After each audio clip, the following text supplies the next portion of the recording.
நம்ம தொடர்ந்து இது 10வது நாளாக தேவ சமூகத்தில் நம்ம அமர்ந்திருக்கிறோம். ஆமேனா?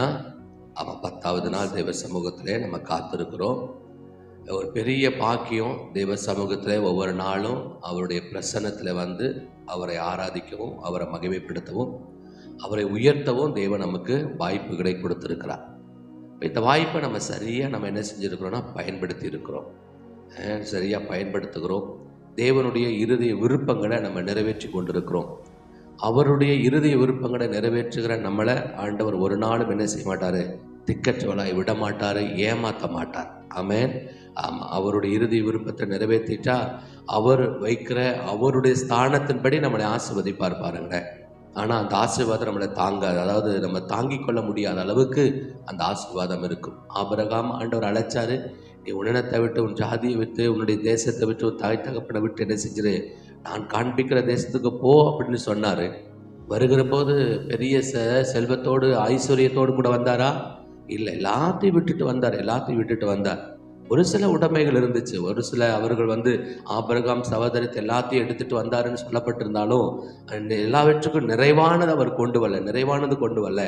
ஆனால் ஆண்டவரை நம்பி வந்தார். வேதம் சொல்லுது, அவர் செல்வ சீமானா இந்த பூமியில வாழ்ந்தார். அவருடைய சந்ததிகள், அதாவது பூமி தாங்கக்கூடாத அளவுக்கு அவர்கள் எப்படிப்பட்டவர்களா இருந்தாங்க? ஆசீர்வதிக்கப்பட்டவர்களா இருந்தாங்கன்னு சொல்லி எல்லாம் பைபிள் நமக்கு சொல்லுது. அதனால தேவ சமூகத்தில் அமர்ந்திருந்து நீங்கள் வந்து இது ஒரு பெரிய ஒரு இழப்புன்னு நினைக்காதீங்க. இந்த 1 மணி நேரம் தூங்க விட்டுருந்தா வேலைக்கு போய் நான் என்ன செய்வோம்? நல்லா உற்சாகமாக செய்வோமே. வேலைக்கு போகும்போதே நம்மளுக்கு கொஞ்சம் ஒரு மாதிரி சேடாக இருக்குது, ரொம்ப தூக்கமாக வருது. இவர் வேறு 30 நாள், அது ஒரு 3 நாள் வச்சுருந்தா பரவாயில்ல, 30 நாள் தொடர்ந்து 5 மணிக்கு வான்னு சொல்கிறாங்க அப்படின்னெல்லாம் நீங்கள் அப்படிலாம் நினச்சிங்கன்னா கடைசியில் தெரியும் அதனுடைய இந்த பலன் என்னென்னு சொல்லி தெரியும். 5 மணிக்கு வரணும்னா 4 மணிக்கு 4:15 என்ன செய்யணும்? எந்திரிச்சிருக்க வேண்டிய அவசியம் இல்லை. ஒரு சிலர் இருக்கிறாங்க 4:55 எந்திரிச்சு மூஞ்சி கிழவி உள்ள வர்றவங்கெல்லாம் இருக்கிறாங்க. ஆனாலும் நம்ம மேக்சிமம் என்ன செய்கிறோன்னா ஒரு 4 மணி 4:10 அப்படின்னா 4:15 எந்திரிச்சு தான் வர்றோம். கண்டிப்பாக டயர்டு இருக்கும். கண்டிப்பாக கொஞ்சம் பேர் போன உடனே பெட்டு போடுறவங்களும் இருக்கிறாங்க. இங்கே வந்து பெட்டு போடுற பாருங்க, அப்படியே இன்பமாக தூங்கிட்டு இருக்கிறாங்க. இது என்னமோ பண்ணுங்க. ஆனால் இந்த வருகையை, இந்த பிரவேசத்தை, தெய்வ சமூகத்தில் வந்து அமர்ந்து கொண்டிருக்கிற இந்த சூழ்நிலையை இந்த ஒரு நாளும் நம்ம, அதாவது வீணான நேரமாகவோ இல்லை பிரயோஜனமற்ற நேரமாக நம்ம பார்க்க வேண்டிய அவசியம் இல்லை. அல்லேலூயா. நம்ம நிச்சயமாக இது கேட்ட பிரதிபலனை ஆண்டவர் நமக்கு தருவார். நம்ம தொடர்ந்து நம்ம என்ன பார்த்துட்டு இருக்கிறோம்னா, பரிசுத்த ஆவியானுடைய ஆளுமையை குறித்தும், பரிசுத்த ஆவியானவர் இப்போ நமக்கு எப்படியெல்லாம் உதவி செய்கிறார் அப்படின்னு சொல்லி நம்ம பார்த்தோம். பரிசுத்த ஆவியானவருடைய நிரப்பப்படுகிறதுனா என்ன? எல்லாரும் நிரப்பப்படுறாங்கன்னு சொல்றாங்களே, இப்போ நிரப்பப்படுதல்னா என்ன அப்படின்னு சொல்லிட்டு எல்லாம் நம்ம பார்த்தோம். எப்படி நிரப்பப்படணும், பரிசுத்த ஆவியினால நம்ம என்ன செய்யணும், நம்ம நிரப்பப்படணும்னா நம்ம என்ன பண்ணணும் அப்படிங்கிறத பார்த்தோம். இந்த நிரப்பப்பட்டவர்கள் ஏன் வந்து இந்த நிரப்பப்படுகிற இந்த பரிசுத்த ஆவியானவருடைய இந்த பலனை வந்து ஏன் இழந்து போகிறாங்க, ஏன் குறைஞ்சு போகுது அப்படிங்கிற காரியத்தையும் நம்ம பார்த்தோம். பிரயோஜனமாக இருந்துச்சா? ஏதாவது கற்றுக்கிட்டீங்களா? ஏதாவது சந்தேகமாக இருந்தால் என்ன செய்யுங்க, நீங்கள் கேளுங்க. இல்லை, இந்த பரிசுத்த ஆவியானவரில் இந்த காரியத்தை குறித்து எனக்கு இன்னும் சந்தேகமாக இருக்குது அப்படின்னு சொன்னால் அதை வரவேற்கிறோம். நீங்கள் கேளுங்க, அதை டவுட்டை என்ன செய்யலாம், கிளியர் பண்ணலாம். நீங்கள் கேட்ட கேள்வியை உங்கள் பேரை சொல்லாமல் எல்லாத்துக்கும் அந்த டவுட் என்ன செய்யலாம், நம்ம அதை நிவர்த்தி செய்வதற்கு ஆயத்தமாக இருக்கிறோம். அதனால் எல்லா சூழ்நிலை எனக்கே ஆச்சரியமாக இருந்துச்சு. இப்படியெல்லாம் போகும்னு எனக்கு தெரியாது. பரிசுத்த ஆவியானவருடைய ஆசீர்வாதம் அவருக்கு நமக்கு கொடுக்குற அந்த ஆசீர்வாதமான காரியங்கள் என்னவா இருக்கும், எப்படி அதை பெற்றுக்கொள்வது, ஏன் அதை இழந்து போகிறாங்க அப்படிங்கிற காரியங்கள் எல்லாம் நம்ம பார்த்துட்டோம். கடைசியாக நேற்று தினத்தில் ஆராதனையிலும் பரிசுத்த ஆவியானவர் குறித்தே நம்ம பார்த்தோம். நம்மளை அனல் மூட்டி கொள்ள வேண்டியது அவசியமாக இருக்கிறது அப்படின்னு நம்ம பார்த்தோம். இன்னைக்கு நாம் ஏற்கனவே நம்ம சொல்லியிருந்தோம், பரிசுத்த ஆவியானவராலே நிரப்பப்பட்டிருந்துச்சுன்னா அவங்களுக்கு கிடைக்கிற நன்மைகள் என்ன, பரிசுத்த ஆவியானவர் நிரப்பப்பட்டவர்கள் செய்த ஆச்சரியமான காரியங்கள் என்ன அப்படிங்கிறத நம்ம பார்க்க முடியும். அப்பதான் நமக்கும் இந்த பரிசுத்த ஆவியானுடைய நிறைவை எப்பொழுது என்ன செய்யணும், நான் காத்துக்கொள்ளணும் அப்படிங்கிற ஒரு ஆர்வம் நமக்கு வரும். இப்போ நம்ம ஒரு முடிவு எடுத்திருக்கணும். என்னன்னா, பரிசுத்த ஆவியானுடைய நிறைவை அவரை என்ன கூடவே வச்சிருக்கணும். ஒரு நாள் வேற எந்த காரியத்துக்காக இவரை நான் இழந்து போய்விடக்கூடாது அப்படிங்கிற ஒரு பெரிய ஒரு ஏக்கம் நமக்குள்ள வந்திருக்கணும். இந்த 10 நாள், இந்த 9 நாள் பரிசுத்த ஆவியானவர் குறிச்சே பேசிட்டு இருக்கிற போது, இவ்வளவு நன்மைக்குரிய அந்த பரிசுத்த ஆவியானவரை நான் ஒரு நாளும் என்ன செஞ்சிடக்கூடாது, விட்டு விலகிடக்கூடாது. ஒரு நாள் இவரை எப்படியும் நான் தக்க வச்சுக்கணும் அப்படிங்கிற ஒரு எதிர்பார்ப்பு நமக்கு வேணும். நான் அப்படியெல்லாம் நான் முடிவு எடுத்திருக்கிறேன் பாருங்களேன். ஆமாம், அதாவது செல்ஃபோனை பார்த்துட்டு இருக்கிற போது ஏதாவது கொஞ்சம் நேரம் அதிகமாகிடுச்சு, ஐயோ வேண்டாம், இது நிமித்தமாக கூட நான் பரிசுத்த ஆவியானவரை தூக்கப்படுத்திடக்கூடாது. வீட்டில் ஏதாவது ஒரு காரியங்கள் இருந்துச்சுன்னா கோபம் வரும், ஆனால் என்ன செய்யறதில்ல, கோவப்படுறதில்லை. ஏன்னா கோவப்பட்டா அவருடைய பலனை, உதவியை நான் இழந்து போயிடுவோமே அப்படின்னு சொல்லிடுச்சு. சில நேரங்களை வீணடிக்க தோண மாட்டேங்குது. சில நேரங்களை வீணடிச்சா இல்லை தேவனுடைய உறவு கிடைக்காம போன என்ன பரிசுத்த ஆவியானவரை நான் இழந்து என்ன பண்றது, அப்படி நிறைவை நான் காத்துக்கொள்ளணுமே அப்படின்னு சொல்லிட்டு இப்படி எல்லாம் பார்த்து வாழ்வதற்கு என்ன செய்துட்டோம், நம்ம பிரயாசப்பட்டு இருக்கிறோம். நீங்க ஒவ்வொருவரும் அப்படிப்பட்ட ஒரு சூழ்நிலைக்குள்ள வரணும். அல்லேலூயா. ஆமாம், வீட்டில் ஏதாவது பிரச்சனை, ஏதாவது கோவம் வர்ற மாதிரி சூழ்நிலை இருக்குது, வேலை ஸ்தலத்தில் ஏதாவது கோவம் வர்ற மாதிரி சூழ்நிலையில் இருக்குது அப்படிங்கிற போது உடனே உங்களுக்கு ஞாபகம் வரணும், ஐயோ இந்த சின்ன காரியத்துக்காக என்னுடைய மேன்மை என்ன செஞ்சிடக்கூடாது, நான் இழந்து விடக்கூடாது, பரிசுத்த ஆவியானவருடைய அந்த உதவி இழந்து விடக்கூடாதுன்னு சொல்லிட்டு கோபத்தை கட்டுப்படுத்தணும். தேவையில்லாத காரியங்களை நம்ம சரிப்படுத்தணும். நம்ம இதான் டெம்டேஷன் வரும் பாருங்களேன். எப்படியாவது இந்த பரிசுத்த ஆவியானுடைய இந்த உதவியை நம்ம பெற்றுக்கொள்ளக்கூடாது என்பதற்காக பல போராட்டங்களை பிசாசு பண்ணுவான் பாருங்க. பல தந்திரமான காரியத்தை, சூழ்ச்சியை பண்ணுவான். நம்ம தான் ஜாக்கிரதையா இருக்கணும். என்ன இருந்தாலும் சரி, என்னுடைய அந்த பரிசுத்த ஆவியானவருடைய பலனை என்ன செய்ய மாட்டேன், நான் இழந்து போக மாட்டேங்கிறதுல நம்ம உறுதியா இருக்கணும். அப்படிப்பட்ட காரியத்தை சொல்லணும். அதுக்கு பவுல் நல்ல ஒரு அடையாளம் அவர் சொல்றாரு, என்னை எதையும் அவருடைய அன்பை விட்டு என்ன செய்யாது, பிரிக்காது. ரோமர் நிருபம் 8வது அதிகாரத்துல இந்த வசனத்தை நம்ம பார்க்க முடியும். ரோமருக்கு நிருபம் 8வது அதிகாரத்தை 36. கிறிஸ்துவின் அன்பை விட்டு நம்மை பிரிப்பவன் யார்? உபத்திரவமோ, வியாகுலமோ, துன்பமோ, பசியோ, நிர்வாணமோ, நாசமோசமோ, பட்டயமோ, இவைகள் எல்லாவற்றிலேயும் நாம் நம்மில் அன்பு கூறுகிறவராலே முற்றும் ஜெயம் கொள்ளுகிறவர்களாய் இருக்கிறோமே. மரணமானாலும் ஜீவனானாலும் தேவதூதர்களானாலும் அதிகாரங்களானாலும் வல்லமைகளானாலும் நிகழ்காரியங்களானாலும் வரும் காரியங்களானாலும் உயர்வானாலும் தாழ்வானாலும் வேறெந்த சிருஷ்டியானாலும் நம்முடைய கர்த்தராகிய இயேசுவில் உள்ள தேவனுடைய அன்பை விட்டு நம்மை பிரிக்க மாட்டாதென்று நிச்சயித்திருக்கிறேன். பவுல் ஒரு பெரிய ஒரு தீவிரமான ஒரு வாழ்க்கை வாழ்ந்தவர். எதனாலனா அவர் புரிஞ்சுக்கிட்டார், ஆண்டவருடைய அன்பை தெரிஞ்சுக்கிட்டார், ஆண்டவருடைய வல்லமை என்னன்னு தெரிஞ்சிருச்சு. அவ்வளவுதான், எனக்கு இந்த உலகத்துல எதுவுமே பெருசு இல்லைன்றார். எதுவுமே ஒரு பெரிய நீண்ட லிஸ்டே கொடுக்கிறாரு. கிறிஸ்துவின் அன்பை விட்டு என்னை பிரிக்கிறது எது? உபத்திரவம் பிரிக்காது, வியாகுலங்கள் பிரிக்காது, துன்பங்கள் பிரிக்காது, பசி பிரிக்காது, நிர்வாணமோ நாசமோசனமோ பட்டயமோ எதையும் என்ன செய்யாது. மரணமானாலும் ஜீவனானாலும் தேவதூதரானாலும் அதிகாரங்களானாலும் வல்லமைகளானாலும் நிகழ்காரியங்களாக இருந்தாலும் வருங்காரியங்களாக இருந்தாலும் உயர்வானாலும் தாழ்வானாலும் வேற எந்த சிருஷ்டியானாலும் நம்முடைய கர்த்தராகிய கிறிஸ்து இயேசுவில் உள்ள தேவனுடைய அன்பை விட்டு நம்மை பிரிக்க மாட்டாது என்று நிச்சயத்திருக்கிறேங்கிறார், உறுதியாக இருக்கிறேங்கிறார். நான் எந்த சூழ்நிலையிலையும் அவருடைய அன்பை மட்டும் நான் இழந்துட மாட்டேன் அப்படிங்கிறதுல ஒரு தீவிரமா ஒரு வைராக்கியமா வாழ்ந்தார். அதனாலதான் அசைச்சார் பாருங்களேன். புதிய ஏற்பாட்டு சபைகளில் புதிய ஏற்பாட்டு காலங்களில் பவுல் ஒரு பெரிய ஒரு அசைவை பைபிள் சொல்லுது. பவுலை எப்படி அடையாளப்படுத்தினார்னா கொள்ளை நோய் எப்படின்னாங்களாம். பவுல் யாருது? கொள்ளை நோய். இவன் ஒரு கொள்ளை நோயா இருக்கிறான். ஆரம்பத்தில் இது தெரியாது, கொள்ளை நோய் என்ன தாக்கத்தை உண்டாக்கும்னு நம்மளுக்கு தெரியாது. இப்ப நம்மளுக்கு நல்லாவே தெரியும். ஏன்? கொரோனா.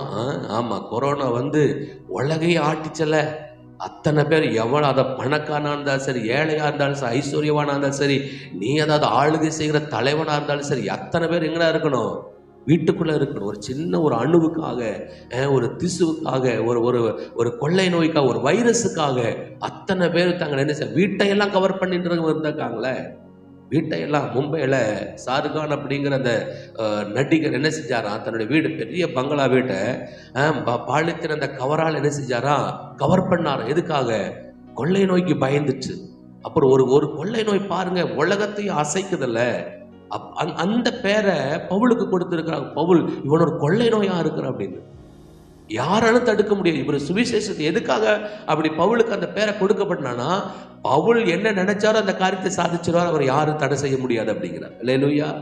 ஆமா, இவர் எந்த இடத்துல போனாலும் தாக்கத்தை உண்டாக்கிடுவார். சிறைச்சாலையில போனாலும் சரி, ராஜாக்கு முன்னால கொண்டு போய் நிறுத்தினாலும் சரி, இல்ல அதிபதிகளுக்கு கொண்டு போய் நிறுத்தினாலும் சரி, இல்ல தெருவில் நிற்க வச்சாலும் சரி, எந்த இடத்துல ஒரு பெரிய தாக்கத்தை உண்டாக்கிடுவார். அப்படிங்கிறதுக்காக இந்த பவுலுக்கு கொள்ளை நோய் அப்படிங்கிற ஒரு பெயர் உண்டு.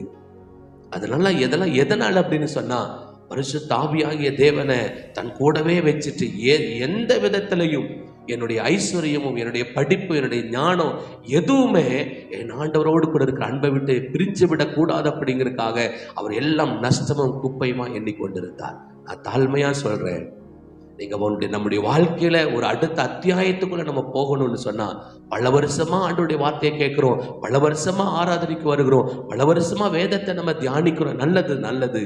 ஆனா ஒரு தீர்மானம் எடுக்கணும், அவரை நான் இனிமேல் என்ன செய்ய போறேன், உபயோகப்படுத்த போகிறேன்னு சொல்லி. அல்லேலூயா.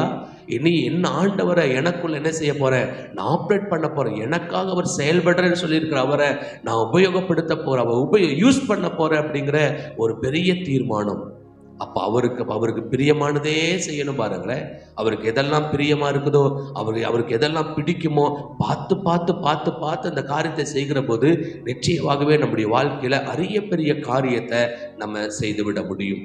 அப்ப இன்றைக்கு நம்ம ஆரம்பிக்கலாம், பரிசுத்த ஆவியால் நிரப்பப்படுவதனால நமக்கு கிடைக்கிற நன்மைகள். சரிங்களா? பரிசுத்த ஆவியானவரால அப்ப பரிசுத்த ஆவியால் நிரப்பப்பட்டா என்னங்க, நமக்கு என்ன கிடைக்கும், என்ன ஆசீர்வாதங்கள் கிடைக்கும் அப்படிங்கிறத நம்ம ஒன்றொன்றாக நம்ம பார்த்து கொண்டு வருகிறோம். முதலாவது, அதாவது பழைய ஏற்பாட்டிலிருந்து புதிய ஏற்பாட்டு வரைக்கும் நம்ம லைனா அப்படியே ஒரு டிராவல் பண்ண போகிறோம். ஆதியாகமத்திலிருந்து வெளிப்படுத்தின விசேஷம் வரைக்கும் பரிசுத்த ஆவியானவராலே நிரப்பப்பட்டவர்கள் செய்த அதிசயங்களையும் அற்புதங்களையும் அவங்க பெற்றுக்கொண்ட நன்மைகளையும் அதனால் அவர்களுக்கு என்ன பிரயோஜனம் அப்படிங்கிறதையும் நம்ம லைனை என்ன செய்ய போறோம், நம்ம பார்த்து நம்ம கற்றுக்கொள்ள போகிறோம். முதலாவது நம்ம பார்க்க போறோம் ஆதியாகமம் 41வது அதிகாரம். ஆதியாகமம் புஸ்தகம் 41வது அதிகாரத்துல ஒரு வசனத்தை நம்ம கவனிக்க போகிறோம். இந்த பரிசுத்த ஆவியானவர் அந்த மனிதன் மேல இருந்ததுனால என்ன நன்மைகள் உண்டாயிருச்சு, அவனுடைய வாழ்க்கையில எப்படிப்பட்ட ஒரு மாற்றம் வந்துச்சு அப்படிங்கிறத நம்ம பார்க்க போகிறோம். 38வது வசனத்தை கவனிக்கலாம். ஆதியாகமம் 41:38. அப்பொழுது பார்வோன் தன் ஊழியக்காரரை நோக்கி தேவ ஆவியை பெற்ற இந்த மனுஷனை போல வேறொருவன் உண்டோ என்று சொல்லி சொல்றாங்க. அல்லேலூயா. அப்ப நம்ம யோசேப்பை குறித்து நமக்கு எல்லாத்துக்குமே நல்லா தெரியும். அவர் எப்படிப்பட்ட வாழ்க்கை வாழ்ந்தார், அவருடைய வாழ்க்கையில என்னென்னமெல்லாம் நடந்துச்சுங்கிறது எல்லாமே நமக்கு தெரியும். ஆனா இன்னைக்கு ஆண்டவர் நமக்கு நம்முடைய கண்களை திறந்து யோசேப்பை கவனிக்க வைக்கிறார். யோசேப்பினுடைய வாழ்க்கையில ஆரம்பத்துல நல்லா தான் இருந்துச்சு. அவங்க அப்பா பலவர்ண அங்கேயே கொடுத்துட்டு ரொம்ப செல்ல பிள்ளையா தான் வளர்த்துனாங்க 17 வயசு வரைக்கும். ஆனா அதுக்கு பிற்பாடு நடந்த காரியங்கள், அதாவது அவனுக்கு அந்த எதிர்காலத்துல யோசேப்பு எப்படிப்பட்டவரா இருப்பாருன்னு சொல்லி தேவனுடைய ஒரு வெளிப்பாட்டை பெற்ற உடனே இங்க எல்லாம் சாதகமா இருக்கும். ஒரு குடும்பத்துல ஒரு நபர் ஆண்டவரால் உயர்த்தப்பட்டுச்சுன்னா எல்லாருக்கும் சந்தோஷம் தானே வரணும். ஐயோ நம்ம தம்பி இப்படியெல்லாம் தப்புணம் காண்கிறான், இப்படியெல்லாம் பின்னாட்களில் நம்ம தம்பி நல்லா உயர போகிறான், இப்படி ஆண்டவர் அவனை எடுத்து பயன்படுத்த போகிறாரு, இப்போ நம்ம இப்படிப்பட்ட ஒரு சாதாரண ஒரு வாழ்க்கை வாழ்ந்துட்டுருக்குறோம், ஆனால் பின்னாட்களில் அவன் பெரிய ஒரு சில்வ சீமானாய் மாறி நம்ம எல்லாம் அவனோடு கூட இருந்து அவன் நம்மளை போஷிக்கிறவனா ஆண்டவர் அவனை உயர்த்த போகிறாரு அப்படிங்கிற மாதிரியான ஒரு சந்தோஷம் வந்திருக்கணும். ஆனா இந்த காரியத்தை இந்த ஒரு நினைப்புல தான், இப்படிப்பட்ட ஒரு எண்ணத்துல தான் போய் என்ன செய்யறான்னா தன் சகோதரர்களுக்கு தன் சொப்பனத்தை தெரிவிக்கிறார். தன் தாய் தகப்பனுக்கு இந்த காரியத்தை எடுத்து தெரிவிக்கிறார். அப்படி இருக்கிற போது அப்பா அம்மாவும் என்ன செய்யணும், பரவாயில்ல ஆண்டவர் உனக்கு இப்படிப்பட்ட தரிசனத்தை கொடுத்திருக்கிறார், ரைட், ஆண்டவர் நிச்சயமா நம்முடைய சூழ்நிலையில மாற்றி ஆண்டவர் நம்மளை உயர பண்ணுவார் அப்படிங்கிறத நினைச்சிருக்கணும். அப்படிதான் நினைச்சிட்டு சொன்னாங்க. ஆனா சொன்ன உடனே என்ன ஆச்சு அப்படின்னா சூழ்நிலைகள் தாறுமாறா மாறிடுச்சு. அல்லேலூயா. ஆமாம், சகோதரர்கள் பகைக்கிறாங்க, தாய் தகப்பனார் கடிந்து கொள்ளுகிறாங்க, அது கொலை செய்கிற அளவுக்கு போயிட்டாங்க பாருங்களேன் சொப்பனத்து நிமித்தமா. ஆனா அங்க வேதம் சொல்லுது, தேவ ஆவியை பெற்றிருக்கிற அந்த யோசேப்பை ஒரு நாளும் சகோதரருடைய சூழ்ச்சியோ அல்லது உறவுகளுடைய அந்த காரியங்களோ, இல்லை போய் வேலை செய்திருக்கிற இடத்துல செய்திருக்கிற எந்த காரியமோ இவரை ஒன்றும் செய்ய முடியாதபடிக்கு பாதுகாத்து கொண்டது. அல்லேலூயா. இப்போ இன்னைக்கு நம்ம என்ன கவனிக்க போறோம்னா, தேவ ஆவியை பெற்றிருக்கிறபடினால இவருக்கு கிடைத்திருக்கிற நன்மைகள் என்னன்னா, உயர்வு, எதிர்பாராத, அதாவது பிரமிக்கத்தக்க வகையிலான உயர்வு, பிரமிக்கத்தக்க உயர்வு. உயர்வு அப்படிங்கிற போது ஒரு கேஷுவல், அதாவது படிப்படியான உயர்வை நம்ம பார்க்க முடியும். படிப்படியா ஒரு 10 வருஷத்துல ஒரு வருஷத்துல இப்போ ஒரு தொழில் ஆரம்பிக்கிறோம், ஒரு வேலைக்கு போய் சேர்ந்திருக்கிறோம் அப்படின்னு சொன்னா, ஒரு 10 வருஷம் கழிச்சதுக்கு பிற்பாடு நமக்கு எப்படிப்பட்டவங்களா இருக்குன்னா, கொஞ்சம் கொஞ்சமா நம்முடைய முன்னேற்றங்கள் இருக்கும். அந்த முன்னேற்றத்தை நான் பாருங்க, நான் ஒரு வேலைக்கு போய் சேர்ந்தேன். வேலைக்கு சேர்கிற போது எனக்கு 15,000 ரூபாய் சம்பளம். 15,000 ரூபாய் சம்பளம். 15,000 ரூபாய் சம்பளத்தில் ஒரு வேலைக்கு சேர்ந்தேன். 8 வருஷம் அந்த கம்பெனியில் ஒர்க் பண்ணேன். 8 வருஷம் ஒர்க் பண்ணேன். இந்த 8 வருஷத்துலேருந்து நான் என்னுடைய வேலையை ரிசைன் பண்ணி ஊழியத்துக்கு வருகிற போது என்னுடைய சம்பளம் 30,000 ரூபாய். அப்படி அந்த 8 வருஷம் உழைக்க வேண்டியதாக இருந்துச்சு. என்னுடைய சம்பளம் டபுள் மடங்கு ஆவதுக்கு 8 வருஷம் உழைக்க வேண்டியதாக இருந்தது. ஆனா இங்கே ஒரு உயர்வு இருக்கிறது. ஒரே ஹோல் நைட்ல சிறைச்சாலையில் இருந்த ஒரு நபர் சிங்காசனத்துக்கு உயர்த்தப்படுகிறார். அல்லேலூயா. ஆமா, நம்மளால பிரமிக்கத்தக்க, அதாவது யோசித்து பார்க்க முடியாத ஒரு உயர்வு. அதாவது கைதியின் வஸ்திரம் தரித்து அடிமையின் வஸ்திரம் போய் கைதியின் வஸ்திரம் ஆகி அதாவது முகம் முழுவதும், அதாவது முடிகளால் நிரப்பப்பட்டவனாய், கேப்பாரற்றவனாக, எந்த விதத்திலையும் தன்னை சுத்திகரித்துக் கொள்ள முடியாத அளவுக்கு அழுக்கு வஸ்திரம் தரித்தவன், இப்படிப்பட்ட ஒரு வாழ்க்கை வாழ்ந்துட்டு இருக்கிற போது வேதம் சொல்லுது, தேவ ஆவியை பெற்றதுனால அந்த யோசேப்பினுடைய வாழ்க்கையில நினைத்து பார்க்க முடியாத ஒரு உயர்வை யோசேப்பு பெற்றுக்கொண்டார். அல்லேலூயா. நமக்கு தெரியும், பார்வோனுக்கு என்ன வருது?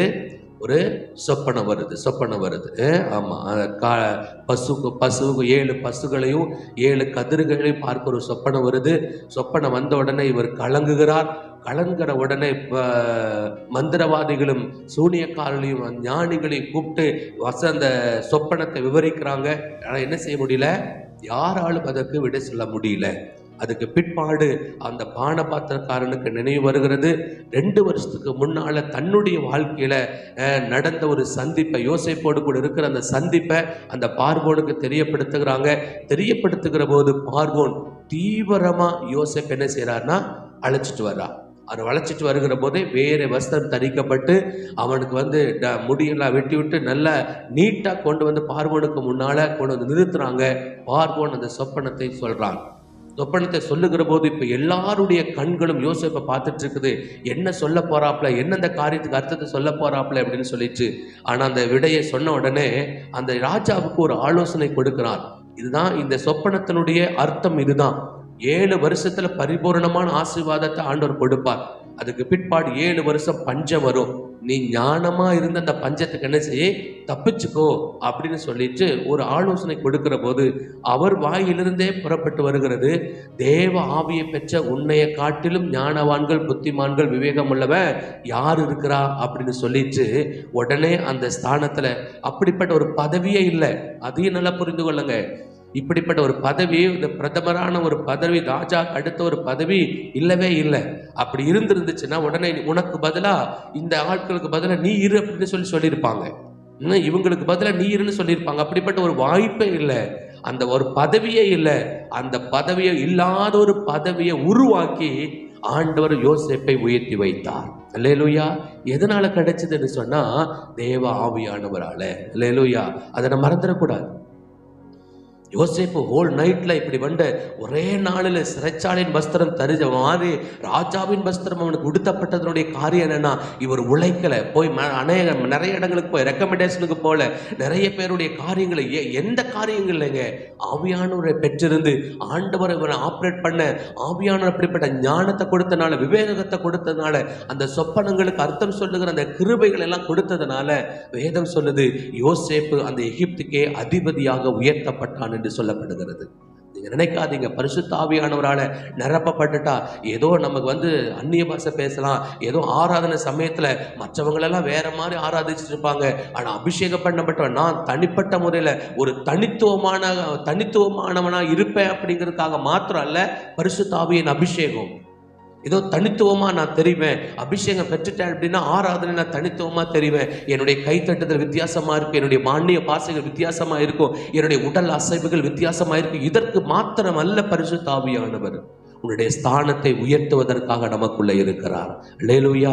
இல்லாத பொசிஷனை உருவாக்கி அங்க கொண்டு போய் உட்கார வைப்பதற்கு உயர்வது அதாவது நம்மளை உயர்த்துவதற்கு பரிசுத்த ஆவியானவர் உள்ள ஆவலாய் இருக்கிறவராய் இருக்கிறார். அல்லேலூயா. நம்ம பார்த்தல போதித்து நடத்துகிறவர்னு சொல்லிச்சு, ஆண்டவனுக்கு போதித்து நடத்துகிறவன் சொன்னமல்ல, அப்படி ஆண்டவர் நம்மளை நடத்துவார். தேவாவியை பெற்றவளாக இருக்கிற நம்ம இன்னைக்கு ஒருவேளை நம்முடைய ஸ்தானங்கள் குறைவாக இருக்கிற யோசேப்பு உடனே அந்த காரியத்துக்கு வல்ல பாருங்களேன், 13 வருஷம் கஷ்டப்பட வேண்டியதாக இருந்தது, பல துன்பங்கள், பல வேதனைகள். ஆனா யோசேப்பு ஒரு நாளும் பரிசுத்த ஆவியானவர் என்ன செய்யல, துக்கப்படுத்தல, அவரை எந்நாளும் விட்டுல. அவர் சொல்ற போதே அந்த போத்திபாருடைய மனைவி தவறான ஒரு காரியத்துக்காக தன்னை அழைக்கிற போது அவன் சொன்ன ஒரு காரியமா, ஆதியாகமம் 39வது அதிகாரத்துல, ஆதியாகமம் 39வது அதிகாரத்துல அந்த வசனத்தை வாசிக்க முடியும். 9வது வசனமா, ஆதியாகமம் 39ல 9 எடுத்து வாசிக்கலாமே. இந்த வீட்டிலே என்னிலும் பெரியவன் இல்லை, நீ அவருடைய மனைவியாய் இருக்கிறாள், உன்னை தவிர வேறொன்றையும் அவர் எனக்கு விலக்கி வைக்கவில்லை. இப்படி இருக்க நான் இத்தனை பெரிய பொல்லாங்குக்கு உடன்பட்டு தேவனுக்கு விரோதமாய் பாவம் செய்வது எப்படி என்றார். அங்க என்ன அவருடைய இருதயத்துல என்ன நினைப்பு இருக்கு? ஏன்னா போத்திபார் இல்ல அங்க, அதாவது முதலாளி அங்க இல்ல, வேலைக்காரர்கள் யாருமே இல்லை, பாவம் செய்வதற்கு எல்லா வாய்ப்புகளும் சூழ்ந்து இருக்கிறது. ஆனா இந்த யோசேப்பு அந்த ஏன்னா அடிமையா இருக்கிறாரு, அங்க வேலைக்காரனா வேலை செஞ்சிட்டு இருக்கிறார் போத்திபாருடைய வீட்டுல. நல்ல வாய்ப்பு தான்.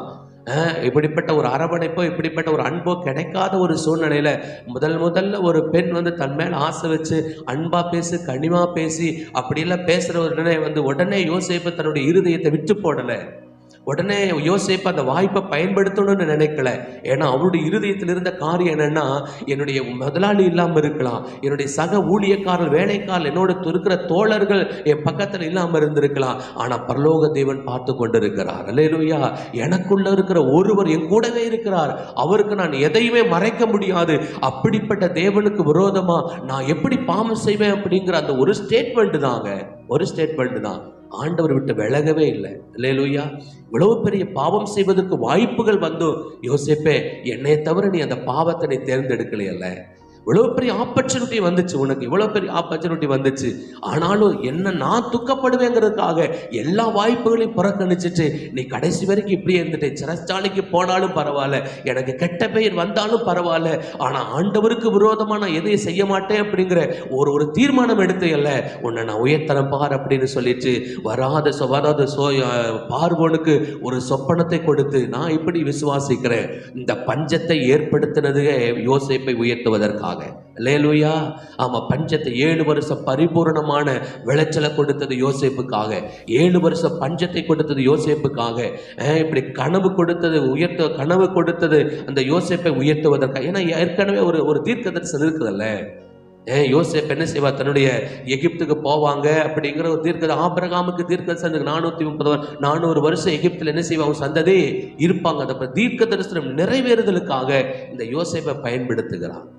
அப்ப இப்படிப்பட்ட ஒரு உயர்வு, அதாவது நினைச்சு பார்க்க முடியாத அசாதாரணமான ஒரு உயர்வு நம்முடைய வாழ்க்கையில வரணும் அப்படின்னு சொன்னா நம்ம பாதுகாத்து கொள்ள வேண்டிய, நம்ம காத்துக்கொள்ள வேண்டிய ஒரு நபர் யார் அப்படின்னா பரிசுத்த ஆவியானவர், ஒரு தெய்வம். அல்லேலூயா. ஆமா, இந்த பரிசுத்த ஆவியானவரை நம்ம எந்த அளவுக்கு நம்ம பத்திரப்படுத்தி கொள்ளுகிறோமோ, சில நேரங்கள்ல சில பாவங்கள் எல்லாம் செய்ய வருகிற போது ஆண்டவரை மறந்துடுறோமல்ல. ஆனா யோசேப்பு அப்படி மறக்கல பாருங்களேன். குடும்பத்தில் சில பிரச்சனைகள் வரும்போது, குடும்பத்தில் சில போராட்டங்கள் எல்லாம் வருகிற போது எனக்குள்ள பரிசுத்த ஆவியானவர் இருக்கிறாருங்கிற மறந்தல நம்ம கத்திடுறோம், மறந்தல நம்ம சண்டை போட்டுறோம், மறந்தல கெட்ட வார்த்தைகளை பேசிடுறோம், மறந்தல பல காரியத்தை செஞ்சிடறோம். இது எப்படிப்பட்ட காரியம் இருக்கக்கூடாது. உள்ள இருக்கிற பரிசுத்த ஆவி இதுதான், இவர்தான் என்னுடைய வாழ்க்கையை புரட்டி போடுகிறவர் எனக்குள்ள இருக்கிறார். அல்லேலூயா. என் வாழ்க்கையை புரட்டி போடுகிற அசாதாரணமான உயர்வை கொடுக்கிறவர் எனக்குள்ள இருக்கிறார். அதனால இவருக்கு விரோதமா ஒரு நாள் உன காரியத்தை செஞ்சிடக்கூடாது. என் பேச்சிலையோ நடக்கையிலையோ செய்கையிலையோ என் பழக்க வழக்கங்களையும் ஒரு நாளும் இவரை மட்டும் நான் விட்டுறக்கூடாது, இவருக்காக நான் எதை வேணாலும் விடுவேங்கிற மாதிரியான ஒரு தீர்மானத்துல நான் வாழ்ந்துட்டு இருக்கிற போது நிச்சயமாகவே நம்முடைய உயர்வு அசாதாரணமாக இருக்கும். அல்லேலூயா. அதை நீங்க மனதில் வைத்துக் கொள்ளுங்க. இன்னைக்கு பயங்கரமா என்ன செய்யறோம்? உழைக்கிறோம், பல காரியத்துல சிந்திக்கிறோம், பல காரியத்தை யோசித்து செயல்படுகிறோம், பல முயற்சிகளை எடுக்கிறோம். ஆவியானவர் அழகா இன்னைக்கு சொல்லுகிறார், உன் வாழ்க்கையினுடைய உயர்வு என்னுடைய கரத்தில் இருக்கிறது. அல்லேலூயா. உன்னுடைய வாழ்க்கையினுடைய உயர்வு, உன்னுடைய குடும்பத்தினுடைய உயர்வு, உன் பொருளாதாரத்தினுடைய உயர்வு, உன் பிள்ளைகளுடைய உயர்வு, உன்னுடைய சூழ்நிலையுடைய உயர்வு, உன்னுடைய எதிர்காலம் எல்லாம் என் கையில் இருக்கிறது. என்னை விட்டு மாத்திரம் என்ன செய்யாத, விலகிறாத. என்னை விட்டு மாத்திரம் விலகிறாத. அப்படி என்னை காத்துக்கொண்ட பரிசுத்த ஆவியானவர் நம்ம காத்துக்கொள்ளுகிற போது நிச்சயமாகவே நம்முடைய வாழ்க்கையில பெரிய மாற்றத்தை கொடுக்க அவர் வல்லமையுள்ளவராய் இருக்கிறார். அல்லேலூயா. அப்படியே கண்களை மூடி நம்ம ஜெபம் பண்ணுவோம்.